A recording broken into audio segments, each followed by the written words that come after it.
If you're a big swim team and you like to order a lot of gear, maybe you ought to check out Swim Outlet Team Division for these reasons. Swim teams receive a 10% discount on bulk orders. Swim teams or organizations get an 8% commission on referred sales. You'll also like their customization services, which is affordable and available at all times during the year for all team gear. With over 50,000 items in stock, you can get most anything you want. Swim Outlet Team Division. You need to try it out. You'll be glad you did.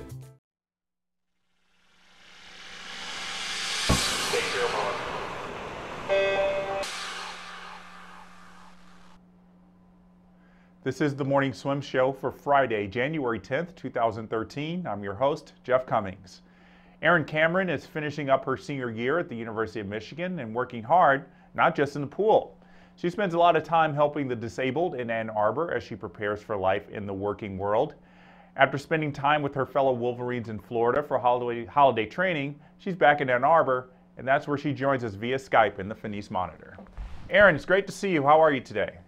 I'm great. How are you? I'm doing very well. Welcome back to Ann Arbor. I would say it must be nice to be back home, but you were just in warm and sunny Florida, and now you're back in sub-freezing temperatures. Yes, it's true. But I have to say campus does look very beautiful with all the snow on it. Is it a lot of snow? Oh, yes. There's a ton of snow. It's everywhere. Well, you grew up in Michigan, so it's probably not too bad for you. No, it's not. I'm definitely used to the cold weather. Well, how was Florida? Tell us about this recent training trip.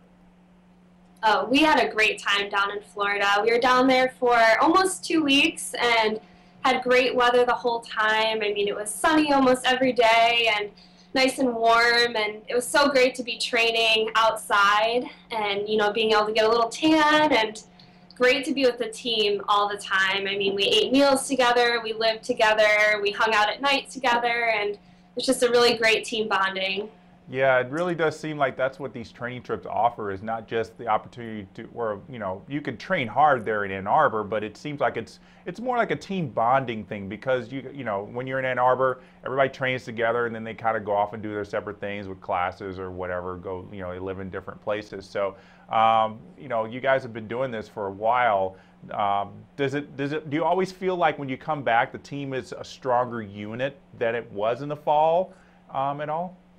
Yes, I definitely feel like that. I mean, training down there it's so challenging and so difficult, and we do everything together. And I think that's just really refocuses the team, because you don't have anything to worry about down there except for swimming. And that's really nice to have a break from academics and really focus on, you know, getting ourselves ready for that championship season, and then go next level and get really excited to finish off the rest of the year.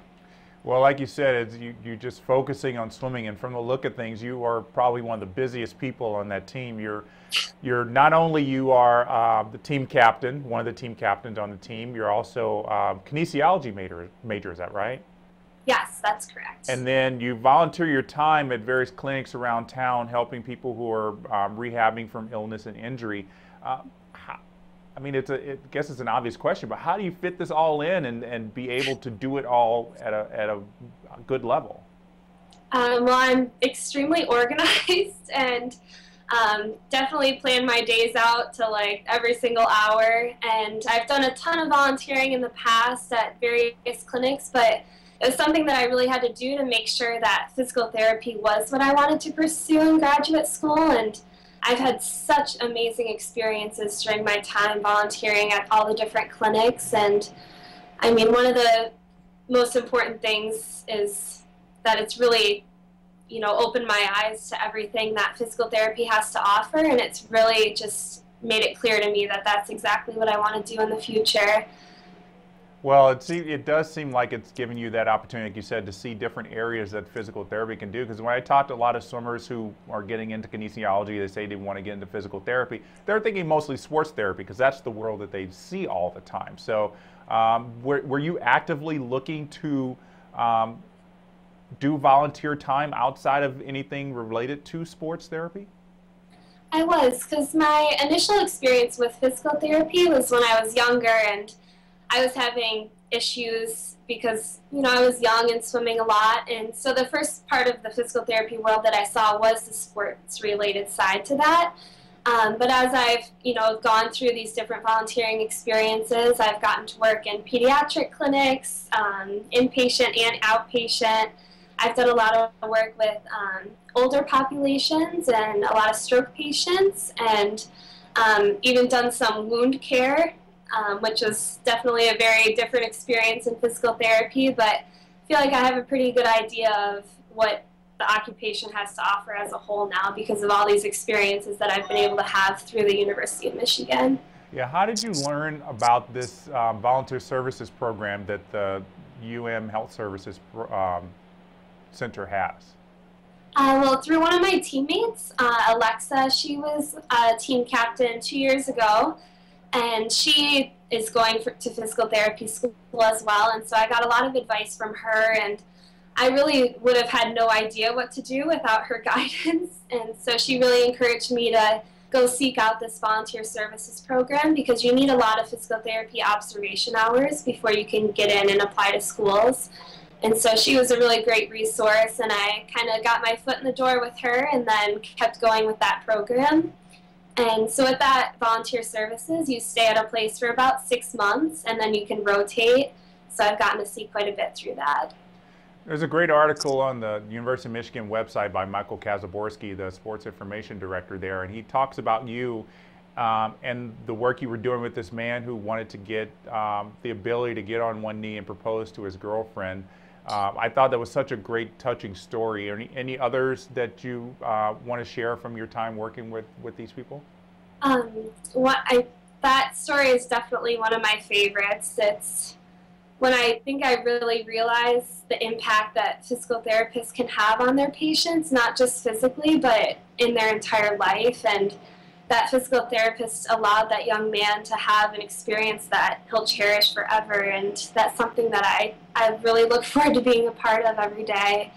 But one other story that I really love and that I think about a lot is I got to follow this one young boy. He was preteen, and he was in the hospital, and I was volunteering at an inpatient clinic, and so I kind of got to follow him from inpatient to his outpatient clinic. And so I was with him for about 6 months and got to see him progress over a really long time, and saw him before he was able to walk, and then when he was able to walk with a walker, and then when he was able to walk without a walker. And just seeing that and seeing the struggles that this young boy had gone through, but also how incredible his journey was, and then seeing him get to a level where he could be independent on his own is one of the most influential stories that I've had. I would imagine seeing all these people make such amazing strides in their therapy must be very emotional for you. I mean, from a personal standpoint, I don't know if I could handle it every day, because I think I would just be so emotional at the end of the day seeing this progress. And, you think about coaches in sports who, they see their swimmers, get through a major barrier, and I've seen that before. Coaches who just, lose it emotionally on the deck because they see that. I imagine at the end of the day, sometimes you're just really emotional on the positive side of emotion about all these things. Right. I mean, I've definitely shed some tears in my physical therapy volunteering experiences, because you get so emotionally invested in the patients, and you see them so often. And I mean, working with them every single day, I used to go in once a week, so I would see them, during that 1 hour once a week. But you get so invested in their lives, and you get to know who they are on a very personal level, and it is so emotional and so gratifying when they do achieve their goals. And granted, there are some very hard days too, but the good days, I think, completely outweigh the hard days. Well, let's talk about swimming here for a bit. How has the success of the men's team winning the NCAA title spilled over to the women's team? I think it's all about the team, and seeing the success that they've had, it's just motivated me personally more, and our whole entire team. I think our coaching staff, as well as every single swimmer, is so motivated to do great things right now. And I know on the women's side, we're definitely working to get better every single day, and that's our goal this season. It's something the coaches preach to us over and over again, is do what you need to do to get better. and I think we're going to have a great season because of that. Got any personal goals you want to share for your final swimming season? Just have a great Big Tens. I am so excited to see what this team can do, and I love the girls on this team as well as the guys on this team, and I just want to show up to that meet and do the best that I can possibly do for this team and hopefully score some points. Well, I saw Coach Bottom walking, pacing the deck behind you, so I know he's itching to get in the office. But before we let you go, Erin, we want to submit you to our final five. We've got 5 questions for you that we ask everybody on the show. First question is, if you could change the order of strokes in the individual medley, how would you change it? Oh man, this is a tough one. We actually do a meet at the beginning of the year, the Water Carnival, where you can mix up the stroke order in your IM. And I think I've done breaststroke, butterfly, backstroke, freestyle the past couple of years, and I like that order. Felt a little better? It's not as hard? Yeah, not quite. Besides physical therapy, which is your career path right now, what's a career or job you think you would most like to try? You said besides physical therapy? Yes. Oh man, if I could be a professional athlete, I think that would be awesome. Yeah, it's a good job to have. On the flip side of that, what's a career or job you know you would not like to try? Oh man, I definitely couldn't sit at a desk all day, so any job that involved me not talking to people would be really, really difficult for me. Yeah. What's a rule in the swimming rule book you know you would like to change or add? Ooh. I have to say, first one that comes to mind is the 15-meter rule. I know some people have some issues getting up before 15 meters, and I've had that issue before in backstroke, so maybe that would be one to change. Okay. Last question for you, Erin. Where do you like to go for vacation? Oh man, I took a trip to Hawaii a couple of summers ago with my family, and it was one of the best vacations I've ever had. Well, Hawaii is always a great place to go, no matter what time of year. Well, thank you so much for joining us, Erin, and have a good workout today. Best of luck the rest of your season, and best of luck with getting your physical therapy career started. Thank you. Have fun in graduate school as well. All right, thank you.